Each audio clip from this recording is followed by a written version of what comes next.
Today my goal is to inform you on police assisted suicide, also known as suicide by cop. One of the definitions of suicide by cop is when an individual presents a threat to an officer, causing the officer to defend himself and kill the individual. The subject of suicide by cop is very problematic to law enforcement. The main reason that it's very problematic is because a law enforcement officer never knows if the individual is truly armed or not. They could have a false weapon. The officer never knows if the weapon is actually operational. It's proven that some individuals actually carry like fake weapons, maybe a toy gun, and they present this to an officer to threaten an officer and cause the officer to kill him. It's a problem because the officer is unable to distinguish a bluff from reality.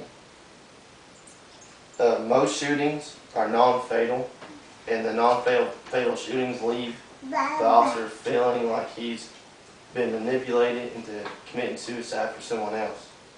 An article about the study of police assisted suicide by Robert Hamlet says that a witness was witnessing a suicide by cop, and the witness stated that he didn't see any threat at all. But the officer himself knew that there was a threat. He knew that the individual was armed, so he had to take action. And this caused a problem between the community and the police officers because the community doesn't know all the facts. A study of roughly 850 cases shows that most, if not maybe 50% of all shootings are suicide by cop attempts. 1/3 of the cases, officers reacted to a threat involving people who were suicidal, mentally ill, or under the influence.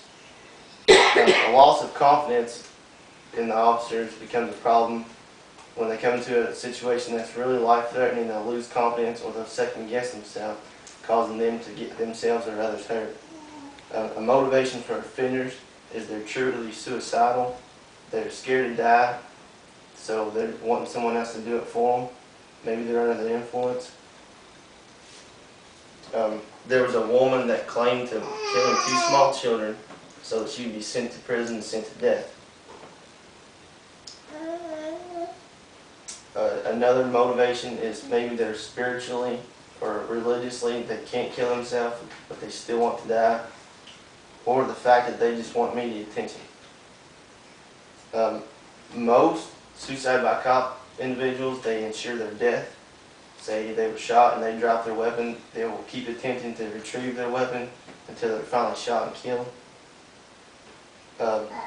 It may also affect correction systems. When individuals get arrested, maybe they attempted suicide with an officer, but they survived, they got arrested, got put into the correction system. There they could attempt to provoke corrections officers or other inmates. In conclusion, suicide by cop is an issue that's not been studied much at all. There's very little information. There's really no way to predict whether it's going to happen or not. There's not enough information to analyze how you'd be able to react to it, how you'd be able to see it coming. This offense needs to have light shed upon it, so that maybe there could be a study found so it can help officers train to it. But the light shown on it should be out of the media.